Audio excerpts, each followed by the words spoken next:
नमस्ते। तो आज के इस एपिसोड में हम जानने की कोशिश करेंगे ये जो हमारा क्वेश्चन है, हु एम आई, मैं कौन हूँ। तो ये बहुत प्रसिद्ध है। तो ये प्रश्न हमको सुनने के लिए मिलता है in the world of spirituality.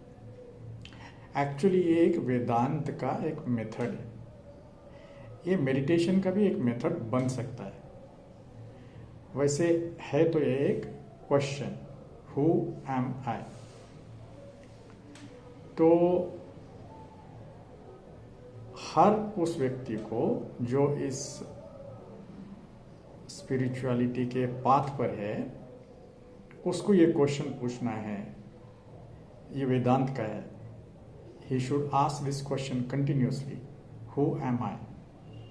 तो इसका जवाब क्या होगा फिर? तो आपका माइंड आपको अलग अलग जवाब देता रहेगा। It will supply the answers. उसके पास रेडीमेड आंसर्स मिले हुए हैं ऑलरेडी, गुरुओं के, या उसने कहीं पढ़ा है। तो उसको वो क्वेश्चंस सप्लाई होते रहेंगे माइंड से, जो हमारे सबकॉन्शियस में फीड किए हुए हैं। उन सबको उसको नेगेट करना है। तो एक क्या इसका आंसर हो सकता है? क्या ये रियली एक क्वेश्चन है? देखा जाए तो ये क्वेश्चन नहीं है, यह एक डिवाइस है।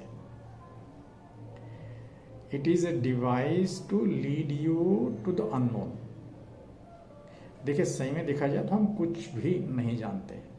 जो जानने जैसा है उसको कहते हैं अननोवेबल।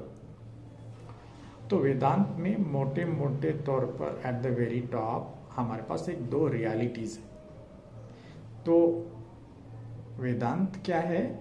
वो इनके दोनों के नेचर के बारे में जानने का एक स्क्रिप्चर है, एक डॉक्ट्रिन है, एक ट्रीटाइज है। और वो आई कहाँ से? They have come from the experiences of enlightened beings. ये जो भी उपनिषद में लिखा गया है, they are the experiences of the enlightened beings. उनके एक्सपीरियंसेस को लिखा गया है उन बुक्स में, वो है उपनिषद।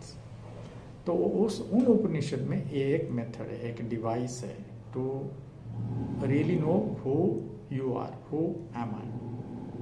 तो एक इंक्वायरी, सेल्फ इंक्वायरी। बट ये इंक्वायरी नेगेशन की है, नेगेट करने की है। जो भी है, जो भी मुझे डिस्क्राइब कर रहा है।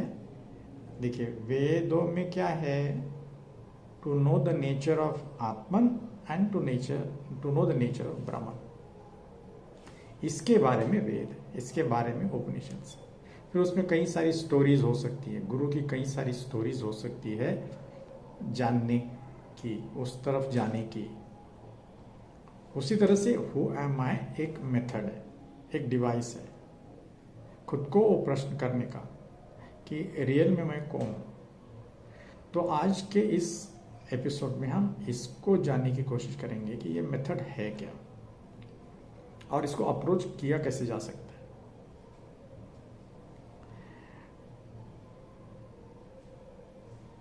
अच्छा, तो इसका कोई आंसर मिलता है क्या? तो मैंने कहा, आंसर जो भी मिलते हैं आपको पूछना पड़ेगा, क्या आप रियल में वो हो?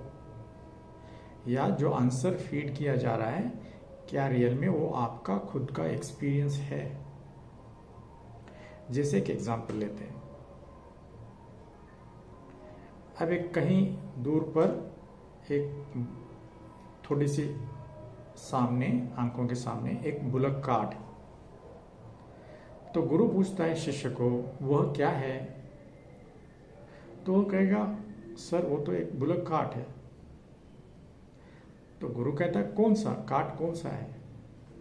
तो वो नजदीक जाकर शिष्य क्या करता है, उस कार्ट के ऊपर अपना हाथ रखता है और कहता है, ये कार्ट है, ये बुलक कार्ट। लेकिन जब वो हाथ रखता है तो एक व्हील पर उसका हाथ पड़ता है, उस कार्ट के एक व्हील पर हाथ पड़ता है। तो गुरु कहता है, बट वो तो कार्ट नहीं है, वो तो एक व्हील है। तो उसको तुम बाजू कर दो, वह वो काट नहीं है, तो फिर वो किसी और जगह हाथ रखता है। फिर गुरु कहता है बट अगेन वो उस काट का एक पार्ट है, वो व्हील नहीं है, वो पूरा का पूरा काट बुलक काट नहीं है। उसी तरह से जैसे व्हील है उसी तरह एक दूसरा पार्ट है।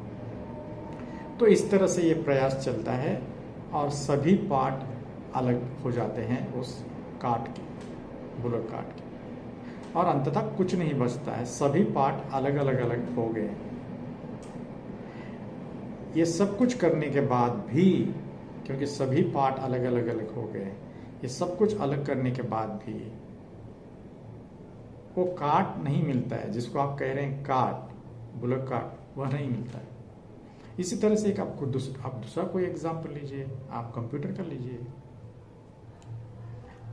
तो आप कहेंगे कि ये कंप्यूटर है, तो आप कहीं हाथ लगाएंगे तो वो कोई एक पार्ट होगा कंप्यूटर का, बट वो कंप्यूटर नहीं होगा।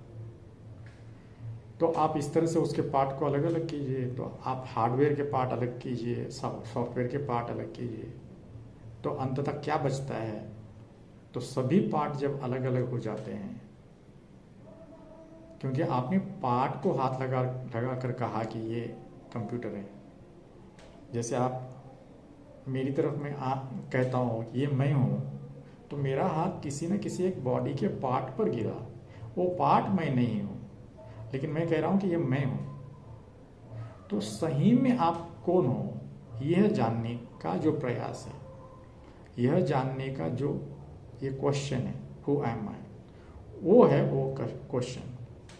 तो मेरा यदि हाथ मेरे हाथ पर पड़ता है, तो मेरे को ये हाथ को नेगेट करना पड़ेगा, that this hand is not me, ये हाथ मैं नहीं हूँ। तो इसी तरह से मेरे आंखें मैं नहीं हूँ, मैं बात कर रहा हूँ, मेरी जो आवाज़ आ रही है, मेरा जो मुंह है वो मैं नहीं हूँ। उसी तरह से मेरा हृदय मैं नहीं हूँ। तो इस तरह से सभी को आप नेगेट करते जाएंगे तो क्या बचेगा अंततः?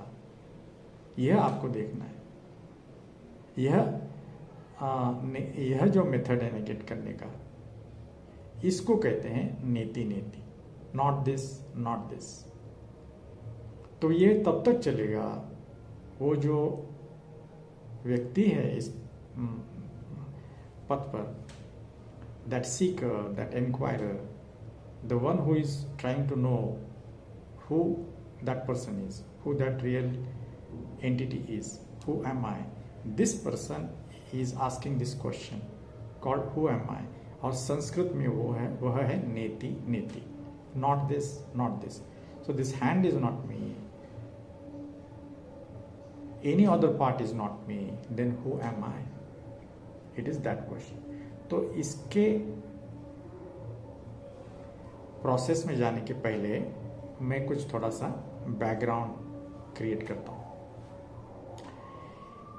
देखिए, कुछ लोग कहते हैं कि मैं कई वीडियोस देखता हूँ, तो वीडियो बनाने वाला लिखता है कि ये एडवांस्ड स्पिरिचुअलिटी का मेरा वीडियो है, और जो बिगिनर्स है on the path of latest spirituality, वो मेरे पहले के ये वीडियोस देखें। सबसे don't jump onto my this advanced spirituality video। तो वो डिस्क्लेमर देता है कि तो ये मेरा यह जो है, ये जो अभी वीडियो चल रहा है, ये एडवांस स्पिरिचुअलिटी का है, और आप अगर से बिगिनर हो तो मेरे वो दूसरे वीडियोस देखे जो बिगिनर के लिए बने हुए हैं। आश्रमों में भी इसी तरह से होता है। आश्रमों में उस डिसाइपल को लगा दिया जाता है, वैसे ही जैसे हम कॉर्पोरेट में जब एक नया लड़का ज्वाइन होता है, उसको किस तरह से एक छोटे मोटे काम में डाला जाता है। बॉस क्या करता है, उसको आगे नहीं आने देता है, और किसी न किसी एक छोटे काम में डाल दिया जाता है उसको, बस। बट इसी तरह से है, बट स्पिरिचुअलिटी उस तरह की नहीं है। हमारे मंडेन के जीवन में कोई और काम में, कोई टेक्निकल जॉब होगा या कोई फाइनेंस का जॉब होगा, वहाँ पर तो ये बात ठीक है, ये बिगिनर के लिए है, और ये एडवांस लोगों के लिए। बट स्पिरिचुअलिटी में इस तरह से नहीं है। स्पिरिचुअलिटी में if I know I know, if I don't no I don't no. तो वहां पर स्पिरिचुअलिटी में जहां पर हम ये आत्मन और ब्रह्मन कह रहे हैं, जिसको हम अध्यात्म और वहां पर आत्मज्ञान कह रहे हैं, खुद को जानने का जो एक्सपीरियंस है वो जो हम कह रहे हैं वो बाइनरी में है, वो यस या नो में है। आइदर आई नो और I don't know, there is no answer in between. तो वहां पर बिगनर एडवांस इस तरह से कुछ नहीं है। Late this be very very clear in spirituality. Spirituality में यही तो बात है। स्पिरिचुअलिटी में एक खास बात यह है कि पाखंड नहीं चलेगा, हिपोक्रेसी नहीं चलेगी। I have to be brutally honest on this path of spirituality. यहां पर मैं कहूंगा एडवांस बिगनर, ये नहीं चलेगा। आई आइदर नो और I don't know. So we are all on the path of knowing who we are. Till that time everybody is a beginner. There is nothing like advance. Okay, let this be very very clear. तो मैं इस background में क्या थोड़ा सा कहना चाहता हूं कि हमारे पास दो बड़े बड़े पॉकेट्स हैं। एक को तो हम कहते हैं साइंस और दूसरा हम जिसको कह रहे हैं स्पिरिचुअलिटी। फिर इसमें दोनों में फर्क क्या है? देखिए, वेरी क्लियर, साइंस में जो साइंटिस्ट है वो क्या कर रहा है? What is his question? His question is never who am I. जो साइंटिस्ट है वो कभी ये प्रश्न नहीं पूछ रहा है कि हु एम आई, वो केवल ये पूछ रहा है what is that and how is that. तो जो पूरा ब्रह्मांड है, जो बाहर का है, ये जो विशाल दिखाई दे रहा है ब्रह्मांड, यूनिवर्स, उसके बारे में उसका प्रश्न है। तो वो प्रश्न बाहर का है, वो भीतर का नहीं। वो कभी भी हु एम आई प्रश्न नहीं पूछ रहे। तो यहां पर मैं इसको इस तरह से डिवाइड करता हूं,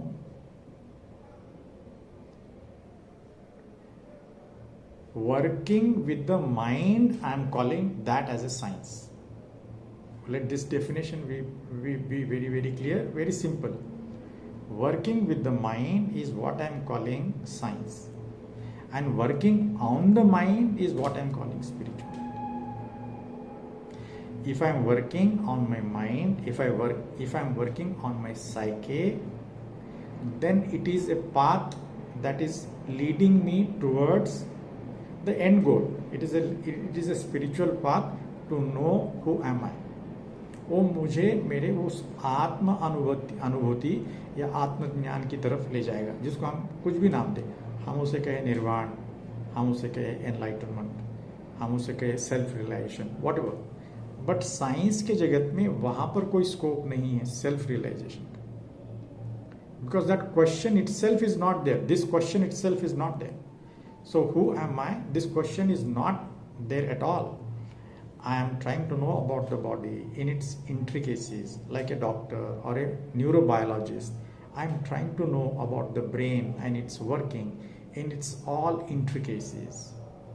I am trying to know how the universe is working in all its intricacies. I want to know how this computer works in all its intricacies. That is science. इसमें कोई कॉन्फ्लिक्ट है क्या? No, they both are very powerful dimensions, but they are totally different dimensions. एक का दूसरे से, उसके logic इसमें काम नहीं करेंगे, इसके लॉजिक उसमें काम नहीं करेंगे। तो ब्रह्मांड के बारे में जो जानने का तरीका है वो है साइंस। खुद के बारे में जानने का जो तरीका है वो है स्पिरिचुअलिटी। इन दोनों में कोई कॉन्फ्लिक्ट नहीं है। तो वहां पर साइंस कहां पर आकर अटक जाती है? वो ऑब्जर्वर को अलग रखती। जो ऑब्जर्वर है, every individual entity who is working in the field of science is a classical observer. Me and you, we are all classical observers. तो साइंस में आज तक का जो भी प्रोग्रेस हुआ है वहाँ पर एक लिमिटेशन क्या है, वहाँ पर दो लिमिटेशंस बहुत बड़ी अभी तक की साइंस में दिखाई देती है। क्या? दो जगह पर इंफॉर्मेशन लॉस है, दो ऐसी जगह हैं वहाँ पर इंफॉर्मेशन लॉस है, हमें कुछ भी पता नहीं लगता है। हम जो भी जानकारी लेने की कोशिश कर रहे हैं, whatever that we are trying to know, we can't know because there is a information loss। कहाँ? एक तो है ब्लैक होल, मतलब इस ब्रह्मांड में ऐसे भी कुछ ऑब्जेक्ट्स है, मेनी ऑफ देम, बिकॉज ब्रह्मांड इतना बड़ा है। तो एक ब्लैक होल एक ऐसा ऑब्जेक्ट है, वहां पर सब कुछ खो जाता है, nothing returns back, even the light can not escape, even the light doesn't come back. तो वहां पर सब कुछ खो जाता है। तो साइंटिस्ट को वहां पर कुछ पता नहीं लगता है कि what is it that is going on in the heart of the black hole. तो जैसे हम कोशिश करते हैं बाकी सब दूसरे एरियाज में, तो हमको कुछ ना कुछ पता लगता है, माइंड में क्या चल रहा है, ब्रेन में उस क्या चल रहा है, बॉडी में क्या चल रहा है, इनका कुछ ना कुछ पता हमको लगता है। There is a method, there is a way, and you know something, there is a information available, the information comes back in some form. But black hole में the whole information is lost, so you don't know. अच्छा, एक तो यह हुआ है, तो ये एक बहुत बड़ा बॉटलनेक हो गया in the field of science. Let me make some background, otherwise spirituality का इंपॉर्टेंस आपको नहीं पता लगेगा। दोनों का हमको, we must know the pros and cons, we must know the strengths and weaknesses of both this dimensions. हमको इस डायमेंशन से क्या हासिल होगा, हमको उस डायमेंशन से क्या हासिल होगा। इसमें गुड और बैड, हायर और लोअर की बात नहीं है। तो फिर एक दूसरा है जहां पर इंफॉर्मेशन लॉस है, वो हम कहते हैं ऑब्जर्वर जो है, जहां पर हम कहते हैं collapse of A wave function, collapse of A wave function. आपने उस डबल स्लिट एक्सपेरिमेंट को यदि नहीं जानते हैं तो आप जानने की कोशिश कीजिए, बहुत सारे वीडियोस आपको मिलेंगे। You don't have to be a tech guy or a science person to know it, but you must know these, ये बैकग्राउंड हमको जानना जरूरी है, just for the heck of understanding. नहीं तो क्या होगा, आपकी स्पिरिचुअलिटी कैसे होगी, वो एक बाबा की तरह होगी, उसका कोई, इसलिए तो मैं कह रहा हूं बार बार, religion is some 1000, 2000, 3000, 4000 year old. The religious founder was a spiritual person, but उसकी बातें आज के दिन में आपको हेल्पफुल नहीं होगी। You have to find a master of the present time. The old masters will not hold good for you. Correct? तो उसमें you cannot deny science at all. And you cannot simply talk about spirituality like a old religion, जो केवल rituals में उलझे हुए हैं। In religions there is nothing called who am I. That's why ये वेदांत का प्रश्न है। इसलिए हम कह रहे हैं, हम सेपरेट कर रहे हैं, हम सेपरेट कर रहे हैं रिलीजन से स्पिरिचुअलिटी को, क्योंकि ये लाइव एक्सपीरियंसिंग है। वैसे ही जैसे एक साइंटिस्ट लैब में एक्सपेरिमेंट करता है किसी चीज के साथ या किसी चीज के लिए, तो इधर हम क्या करते हैं, खुद के साथ एक्सपीरियंस करते हैं। ये हु एम आई, ये खुद के साथ होने वाली एक प्रोसेस है। ठीक, तो दूसरा इंफॉर्मेशन लॉस कहाँ हो रहा है, वो क्वांटम कोलैप्स में, उस डबल स्लिट एक्सपेरिमेंट में हम क्या जानते हैं, the moment the observer comes in, तो जो वेव रियलिटी है, वेव रियलिटी किस तरह से है, वो इन्फिनाइट है। वैसे जैसे हम ब्रह्मन का डिस्क्रिप्शन करते हैं, ब्रह्मन को डिस्क्राइब हम कैसे कहते हैं, आत्मन को डिस्क्राइब कैसे कहते हैं, all that is pervading. Which is infinite, which is beyond space and time, वो समय के परे है। और all is that, it is all pervading like a ocean. तो साइंस में केवल एक डिस्क्रिप्शन है, wave, it is wave like, means it is like the waves in an ocean which is non-local, which is all across. तो it is not like a particle here and there. वो particle कैसा है, वो local है, localized है।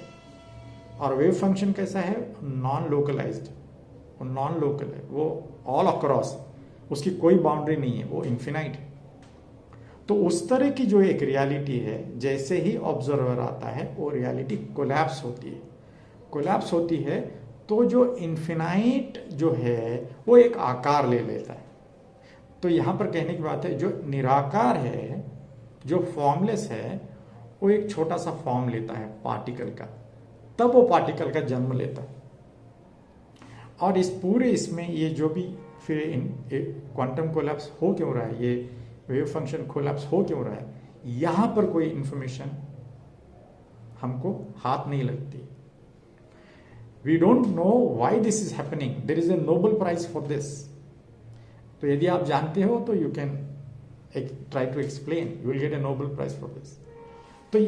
तो science के जगत में आज के दिन में ये दो पॉकेट्स है जहां पर इंफॉर्मेशन लॉस होता है। हमें पता नहीं लगता कि इन दो पॉकेट्स में हो क्या रहा है, कहाँ। एक तो यहां पर जैसे ही ऑब्जर्वर आता है तो वेव फंक्शन कोलैप्स होता है, तो सब इंफॉर्मेशन लॉस हो जाता है, हमें कोई इंफॉर्मेशन नहीं मिलता है, हमको पता नहीं लगता है कि ये क्यों हुआ, कैसे हुआ, इसके पीछे क्या कारण है। उसी तरह से ब्लैक होल में जब लाइट भी एस्केप नहीं करता है तो वहां पर क्या हो रहा है हमें पता नहीं लगता है। तो अल्बर्ट आइंस्टाइन की जो थ्योरी है E=mc², जो एक इसी तरह का मेजरिंग रॉड है, who am I is nothing but a device, that is also scale, वो स्केल भी वहां पर खो जाता है, वो भी उसमें मर जाता है।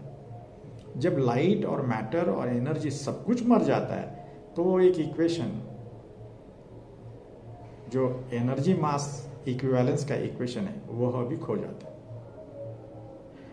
तो अब वहां पर साइंस में एक बॉटलनेक है, बट वहां पर चाहे चैलेंजेस कुछ भी हो, बट वो ऑब्जेक्टिव मेथड है, वह भी रियलिटी को जानने का एक मेथड है कि ये जो ब्रह्मांड है वो है क्या, कैसे काम करता है और उसका नेचर कैसे है, उसको जानने का उनका जो तरीका है वो साइंस का है। बट इस साइंस के इस तरीके में मैंने आपको ये दो आज के दिन में के जो चैलेंजेस है वो बॉटलनेक्स बने हुए हैं। अब ये रही बात स्पिरिचुअलिटी के, खुद को जानने की, ये तो ओल्डेस्ट हमारा तरीका है। वेद तो अब पता नहीं इनकी एजिंग की, whether they are 5,000 year old or 10,000 years or 10,000 years old या 15,000 years old, हमें रियली एग्जैक्टली नहीं पता है। तो they can go as far back as 25,000 years। तो तब से हम ये रियलिटी कि जो ये दो बड़े कंपोनेंट है, आत्मन और ब्रह्मन, इनके नेचर को जानने का जो तरीका है वो उपनिषदों में है। उसमें जितने भी मेडिटेशन के मेथड्स है, इंक्वायर करने के, जानने के जो तरीके हैं, उसमें से हु एम आई एक तरीका है, एक डिवाइस है। और इस प्रश्न को उस इंडिविजुअल को पूछते रहना continuously till he gets the answer. But whatever answer he gets is not the real answer at all. क्योंकि इस क्वेश्चन का आंसर नहीं हो सकता है, मैं इसलिए तो कह रहा हूं दिस इज डिवाइस। तो उसके डेप्थ में जाते हैं, अभी इसको थोड़ा सा वो करते हैं। तो मैं इस बैकग्राउंड में ये कह रहा हूं कि हमारे पास क्या है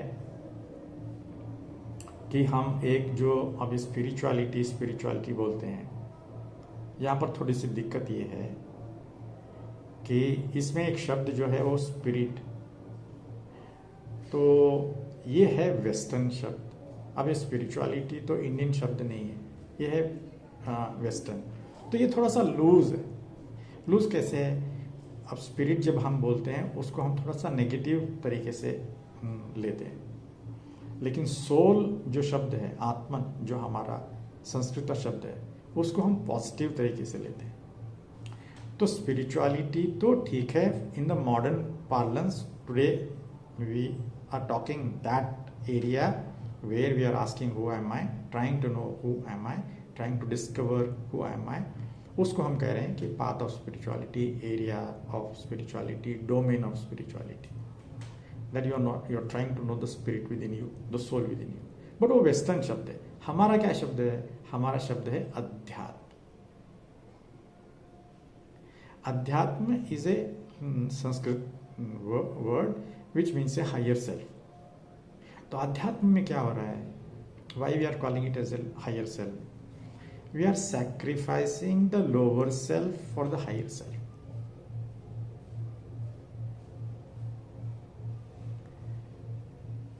I am sacrificing my ego for the experience of my true self. And my Atman is also gets dissolved, gets become one with the Brahman. तो ब्रह्मन तो सबसे ऊपर वाली एंटिटी है। The highest principle possible is Brahman, ठीक है, जिसको हम कह रहे हैं cosmic supreme consciousness, cosmic consciousness या सुप्रीम कॉन्शियसनेस, ठीक है। तो हमारा वो शब्द जो है वो अध्यात्म है। अच्छा, तो ये जो बंदा है, the one who is in this field, in this domain of trying to know himself, क्यों मुझे खुद को क्यों जानना है? तो हम ये कहते हैं कि हमारा जो जीवन है जिसमें हम जी रहे हैं, उसको हम कह रहे हैं संसार। अब ये संसार भी कौन सा शब्द है? संसार। अब ये शब्द कौन सा है? ये भी अपना संस्कृत वर्ड। इस संस्कृत वर्ड में इसका मतलब है the one who is wandering in this world, okay, one who is passing through this world. तो इस वर्ल्ड में क्या है? इस वर्ल्ड में फिर अगेन दो चीजें आती हैं जो सबसे बड़ी, एक आता है जन्म, दूसरा आता है मृत्यु। But then what our scriptures are saying, जन्म है, मृत्यु है, फिर उसके बाद में रीबर्थ है।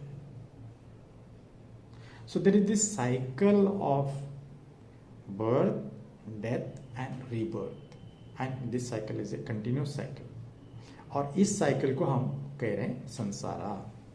सो we are all passing through, wandering in this samsara. फिर हमारा इसी वेदांत में एक और एक शब्द क्या है? वो है मोक्ष। मोक्ष का मतलब है द अल्टीमेट फ्रीडम। अब इसके पीछे भी क्या गलतियां हैं? हम कहते हैं मरने के बाद मिलने वाली जो चीज है उसको कहते हैं मोक्ष। अच्छा काम करो, अच्छे कर्म करो, मरने के बाद जो मिलेगा मोक्ष मिलेगा और हमको मिलेगा स्वर्ग।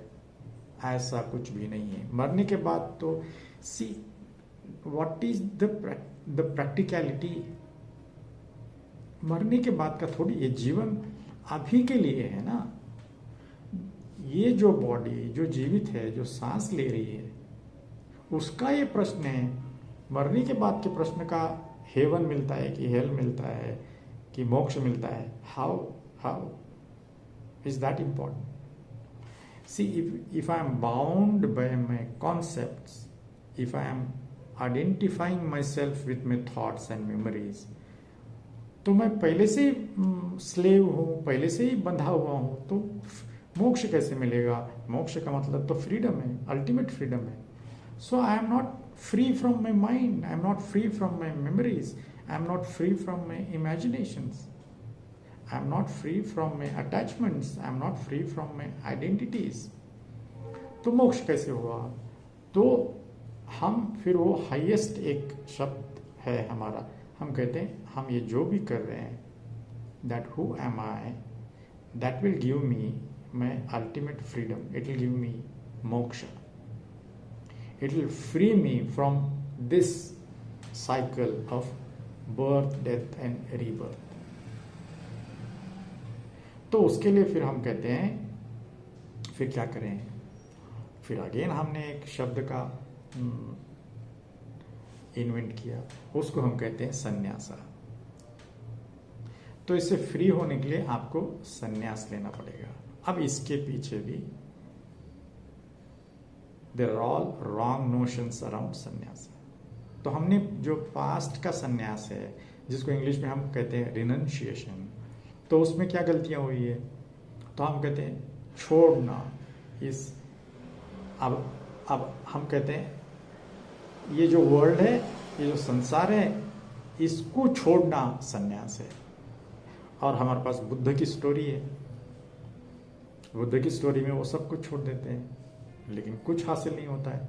अंततः जो उनको हासिल होता है छोड़ने से थोड़ी होता है। और फिर हमारे पास और भी कई एग्जाम्पल्स है। आप कहेंगे कि कुछ एग्जाम्पल होने चाहिए, तो हमारे पास सबसे पहले आते हैं हम आते हैं कृष्ण हैं। वो कहीं छोड़ के नहीं जाते। He is an enlightened being. Being an enlightened being, he plunges into war, he fights wars. तो उनके पास उनके जीवन में कोई कॉन्फ्लिक्ट नहीं है। छोड़ने का या पकड़ने का ऐसा कुछ है ही नहीं। अटैचमेंट और डिटैचमेंट कुछ ऐसा है नहीं। रिनंशिएशन की तरह ऐसा कोई चीज है ही नहीं। तो एक तो वो है। फिर राजा जनक है। राजा जनक तो उनके गुरु थे अष्टावक्र। उनके गुरु ने जो हमारे दूसरे बाबाज है उस तरह से थोड़ी बोला था उन, महाराज सब छोड़ के आ जाइए, आश्रम आ जाइए, लंगोटी पहन के सब कुछ छोड़ दीजिए, ये पैलेस को छोड़ दीजिए। नहीं, his Guru advised him to take that responsibility. It is the highest responsibility to take care of the world. So he said, you be there as an enlightened king. Now you don't need anything. You are an enlightened being. Now you serve the people with an enlightened vision. तो उनको तो palace में ही enlightenment हो गया था। Raja Janak historically we know him as an enlightened king. और उनके palace में ये शास्त्रार्थ हुआ करते थे, the discussions on Vedanta. All experts used to come and discuss and debate as to what is the nature of Atman and what is the nature of Brahman. Various theories they used to come and discuss, debate. इसको जिसको हम कहते हैं शास्त्रार्थ, तो उनके palace में ये हमेशा हुआ करता था। So that is how Raja Janak was known. फिर हमारे पास आप कबीर ले लीजिए। कबीर कहीं नहीं गए, वो कहीं छोड़ के थोड़ी गए। He was an enlightened being. Guru Nanak कहीं नहीं गए। और हम लेटेस्ट मॉडर्न गुरुज में लेते हैं, जिद्दू कृष्णमूर्ति कहीं छोड़ के नहीं गए। He is an enlightened being, he is a modern Buddha. फिर हम लेते हैं ओशो, जो मेरे दिल के बहुत करीब है। In the latest master I consider only two, the two people are who are very closest to my heart after Buddha is Jiddu Krishnamurti and Osho. Osho is most closest and second after that is Jiddu Krishnamurti. I myself keep on saying, मैं खुद कहता हूँ, at the highest peak of your consciousness वहाँ पर comparison नहीं है। There is no comparison between two Buddhas. So no comparison between Basho and Buddha. No comparison between Christ and Krishna. There is no comparison between Buddha and Osho. There is no comparison between Osho and Jiddu Krishnamurti. They are all enlightened beings. There is nothing like higher consciousness and lower consciousness. When the consciousness is an enlightened consciousness, there is no bifurcation, there is no division. There is nothing like higher and lower. वही तो हम बात कर रहे हैं। आत्मन is Brahman. Atman is equal to Brahman. Brahman is equal to Atman. Om is equal to Brahman. तो वहां पर there is nothing like higher and lower. So at the peak of your consciousness, each one, we are emperors of our consciousness. In the flowering of your consciousness, you are an emperor of your own consciousness. So the comparison is not there. Comparison is in the mundane world. इसके पास ज्यादा पैसे है, इसके पास थोड़े कम पैसे है, इसके पास बड़ा बंगला है, इसके पास छोटा बंगला है. इसके पास कार है, इसके पास बड़ी कार है. This is okay for the mundane world, but this kind of comparison does not hold good in the domain of spirituality. इसलिए मैं बार बार वो भी कह रहा हूँ, there is nothing like advanced spirituality. This is a stupidity. Don't create this stupidity. Then you have created a business out of it. जैसे हम business में कहते हैं ना, हम डिवाइड करते हैं, this is for basic, this is advance, this is gold, हर एक की प्राइसिंग अलग अलग रखते हैं. We create a product. Spirituality is not a product. You cannot create it, you cannot create that as kind of a business, kind of a product. ये beginners के लिए, ये एडवांस के लिए, यहाँ पर कम पैसे लेंगे, यहाँ पर ज़्यादा पैसे लेंगे, पहले ये वीडियोस देख लो, बाद में ये वीडियोस देख लो. भाई आत्मज्ञान का तो कैसा है, इस पे जाएंगे हम. जो हु एम आई, ये आपको इस क्षण में हो सकता है या आपको सदियां लग सकती है, जन्मों जन्म लग सकती है. It all depends on you and you got to be very honest. You got, I keep on saying, on the path of spirituality you got to be brutally honest. तो यहाँ पर पाखंड नहीं चलेगा, यहाँ पर चीटिंग नहीं चलेगी. तो वो इस क्षण में हो सकता है या जन्मों जन्म लग सकते हैं, तो भी शायद ना हो. तो वो भिखारी को भी, गरीब को भी हो सकता है, भिखारी को भी हो सकता है, और राजा को भी शायद ना हो, वो टाइकून को भी ना हो. लेकिन राजा जनक हमारे पास एग्जाम्पल है, हमारे पास ओशो एग्जाम्पल है, हमारे पास जिद्द कृष्णमूर्ति एग्जाम्पल है, हमारे पास कृष्ण एग्जाम्पल है. वो एक राजा को भी हो सकता है, वो किसी, अब कबीर कोई बहुत पैसे वाले या कोई अमीर, कोई टाइकून, कोई बिजनेसमैन थोड़ी ना थे. वो सिंपल एक वीवर थे, वो कपड़ों को बुनते थे. And then he used to say, उनका बिजनेस देखिए कैसा था. वो वीव करते, जब वो ही वॉज ए वीवर, और जो सूत के कपड़े बनाते थे, वो कहते थे मेरा काम केवल इतना है, मैं मेरे पूरे ध्यान से, मैं मेरे पूरे डेडिकेशन से इन कपड़ों को बनाता हूं और मार्केट में जाकर बैठता हूं. मेरा राम आकर खरीदेगा. My customer will come in, my Ram will come in every customer, in the form of a customer, and he will buy it. I am not bothered about who will buy and when he will buy and how much he will buy. मेरा काम केवल इतना है, with full dedication I will create this product and sit in the market and patiently wait for my Ram to come and buy. तो इस तरह से उनका एक तरीका था हॉनेस्टी का. तो इस मार्ग पर तो हम सबको ब्रूटली ऑनेस्ट होना है. तो यहाँ पर वो चीटिंग नहीं चलेगी. तो हम ये कह रहे हैं कि, मैं ये कह रहा हूँ कि मैंने अभी ये पूरा बैकग्राउंड थोड़ा सा क्रिएट किया. संन्यास है, रिनंसिएशन है, फिर एक है, अच्छा, रिनंसिएशन का जो रियल अर्थ जो है ना, वो है एक तो है to give up, that is what is called renunciation, और दूसरा है purifying yourself, purification of everything. तो ये जो गिव अप वाला जो है ना, जो गलत वाला चला आ रहा है, to give up your family, to give up this world, samsara, and go to the Himalayas. भाई मैं एक वहाँ पर मैं एक प्रचलित है, a monk who sold his Ferrari and went to the Himalayas. ये बात मुझे आज तक समझ में नहीं आई. Why the monk has sold his Ferrari and went to the Himalayas? For what? For masturbation? For what? Then what kind of a monk he is?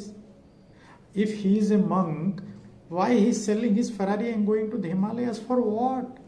तो ये बात मुझे आज तक समझ में नहीं आई. तो ये जो चल रहा है मूर्खता in the name of renunciation, जो चली आ रही थी, वो आज भी चल रही है. Renunciation is to give up. But आपके पास है क्या घंटा जो गिव अप करने के लिए? वो बुद्ध के पास तो he was a prince, he had lot to give up. But आपके पास क्या है छोड़ने के लिए? तो मैं कहता हूँ हमको जो छोड़ने का है ना, वो है वो ego. What you have to give up is your wrong notions about you. All the descriptions that are there about Atman and Brahman, They are all descriptions but it is not real Atman, it is not real Brahman. Which you will get, will come to that, which will happen in your experiencing, in your existential experiencing. But whatever that you are getting, the feedback, the answers, they are all just descriptions about that reality, but not the reality. Correct? So इस renunciation पे giving up, what you will give up? You have to give up wrong notions. You have to give up your wrong dharanas. Whatever dharanas you are carrying about that reality, about Atman or Brahman, about you. Like I said, the part is not you. Your hand is not you. Your leg is not you. तो एक तो renunciation में ये वाला जो है giving up वाला, बुद्ध का एक केस आई ओपनर है हमारे लिए, तो उसमें तो कोई मतलब नहीं है. तो गिविंग अप में वहां पर if it is giving up of your ego, if it is giving up of your wrong notions, if it is giving up of prejudices, then it is okay.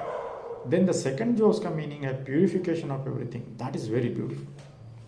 So this whole journey that we are trying to purify ourselves so that we become Atman and Brahman, वो is that purification meaning is very very beautiful. So Buddha's story is an eye opener for us. So I don't like this monk, the monk who sold his Ferrari and went to the Himalayas. And then I have this example. I have a ready-made. Osho's disciples have bought him 99 Rolls Royces. He is a monk. He did not go to any Himalaya. He did not give up his Ferrari. In fact, his disciples have bought him 99 Rolls Royces. And then they had a plan to buy about 365, so that Osho uses one Rolls Royce per day. That was their plan. तो वहां पर ये बात कहां से fit बैठती है? The monk who sold his Ferrari and went to the Himalayas. That's a stupid thing.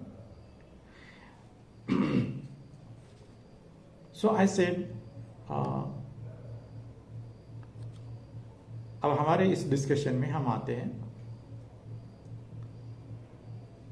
एक और एक एग्जाम्पल भी मैं लेता हूं.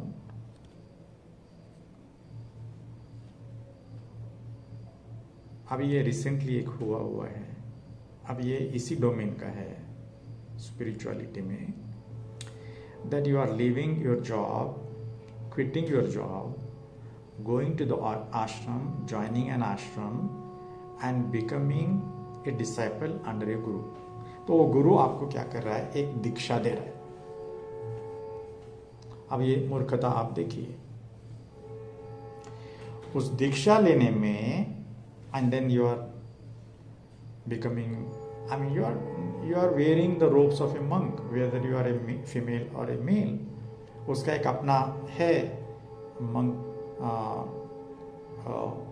जो दीक्षा लेता है, वो किस तरह के कपड़े पहनेगा, वो सब कुछ उनके अपने, हर एक के अपने अपने कोड्स है. तो अब ये अच्छी तरह से एक जॉब है, वो जॉब को छोड़ के वो आश्रम ज्वाइन करता है, एक गुरु के अंडर जाके दीक्षा लेता है, फिर वो आश्रम में ज्वाइन करता है. वहाँ पर वो छोटे छोटे काम करता है.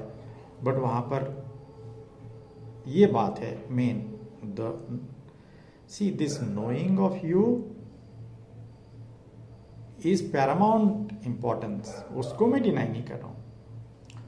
But the method that you are following, I am questioning that. तो ये how, give me one reasoning that you quit your good job and then you join an ashram, go under the guru and take diksha.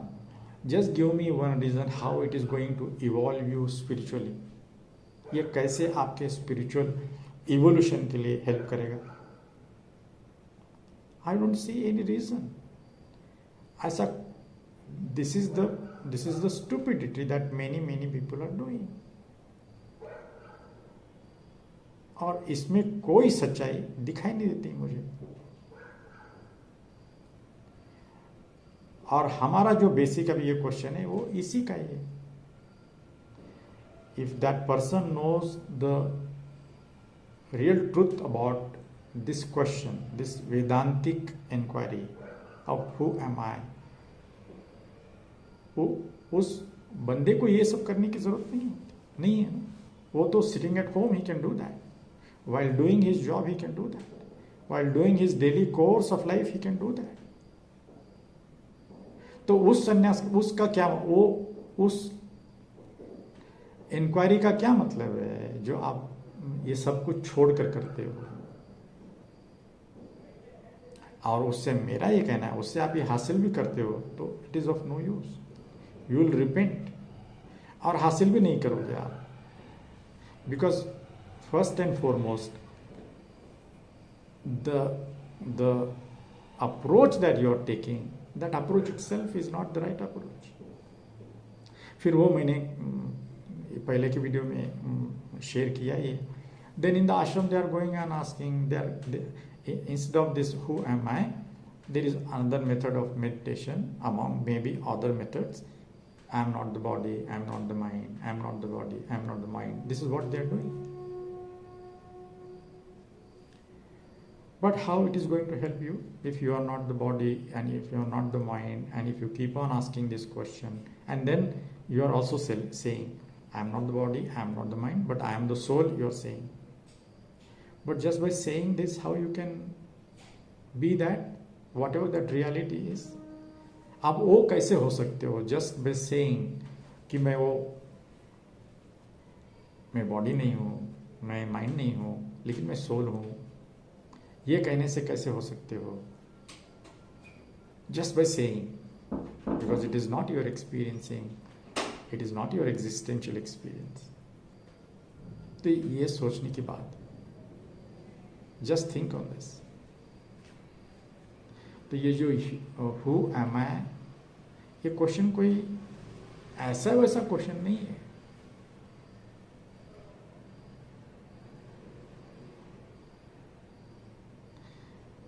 You have to go into the very depth of it, till क्या बचता है।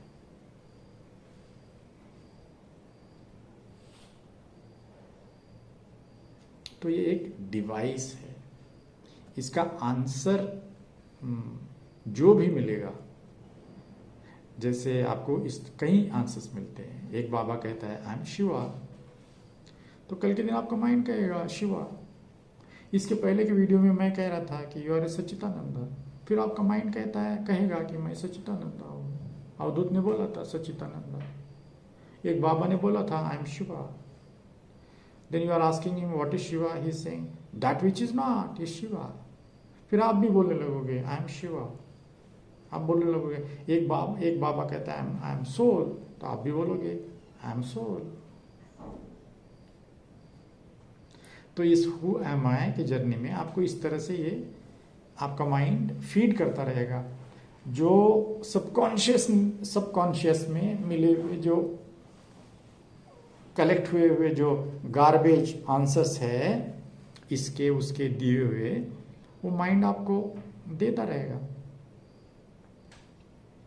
वो mind क्यों देता रहेगा, आप एक बार सोचिए। हम माइंड को क्या बोलते हैं मालूम है आपको? इंद्र है, इंद्र इंद्रियों का राजा है, और वो अपनी सुप्रीमेसी रखना चाहता है, वो आपके ऊपर राज करना चाहता है। जो आपका माइंड है, he wants to rule you, and over a period of time, because of our unconscious past, whatever the baggage that we are carrying, because of our wrong teachers, वो जो आपका रियल सोल है ना, वो subdued है। वो बेचारा इतना वो एक फ्रैग्रेंस की तरह है। वो जो आपका फ्रूट का जो टेस्ट होता है, उस तरह से वो सटल है, सेंसिटिव है। वो माइंड ने उसको दबोच दिया अंदर, और वो राजा बनकर बैठा हुआ है। तो आपको ये गलत फिर फीडबैक देगा। अरे क्यों चिंता करते हो, आप शिवा हो, बोलेगा वो माइंड आपका। बोलेगा Avadhoot why do you worry, you are Shiva. बोलेगा यू आर ब्लिस, वो माइंड बोलेगा यू आर सोल। माइंड बोलेगा अरे वेद तो उपनिषद तो बोल ही रहे हैं अहम ब्रह्मास्मि, you are Brahma, you are Brahman, बोलेगा वो महावाक्य है श्वेत केतु तत्वमसि, यू आर दैट तत्वमसि, वो बोलेगा। वो बोलेगा you are no body, you are nothing, because soul is nothing, because soul is no body, soul is no thing, it is nothing. Body is a thing, so soul is nothing, वो बोलेगा, feed करेगा। तो कैसे करोगे?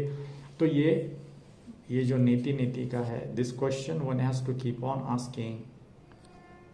It is a question to negate yourself continuously till the very end, when this negator himself disappears.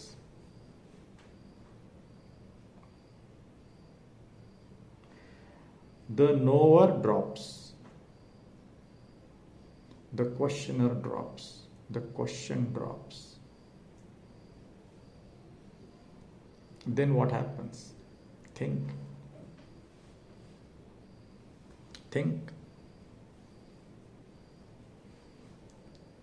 So in this whole process, a moment comes, your mind stops.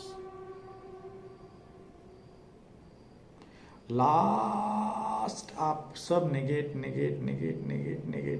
करने के बाद सभी थॉट के formulation से, सभी mind के formulation से last में केवल not this thought and that thought, last में केवल थॉट बचता है, and that is the last bottling, even that gets vanished and the mind stops, time stops, and you enter into a silent mind,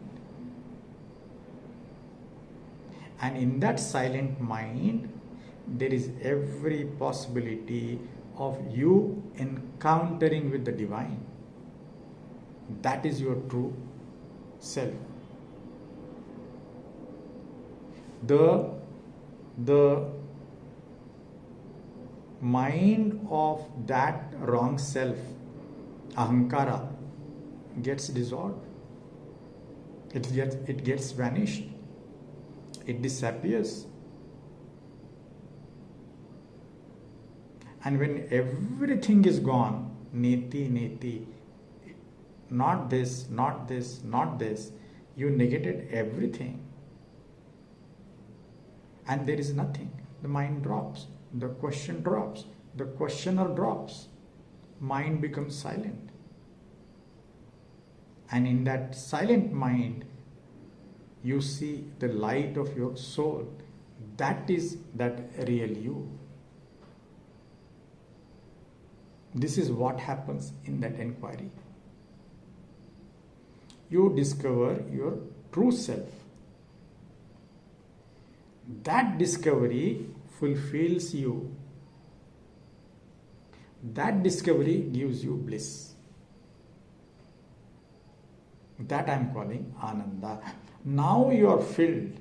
Now your whole being is filled with bliss. क्योंकि उसका nature ही है, that self, that soul, the nature, the attribute of that soul is bliss, and then you are blessed because it is coming from the divine. It is why it is coming from divine. It is coming from Brahman, जो highest है, उसका ही part है आत्मन, तो वो वहीं से आ रहा है. It is embedded. It is there in the very nature of, it is its very nature, is what I'm saying. Bliss is its very nature, and that becomes your nature.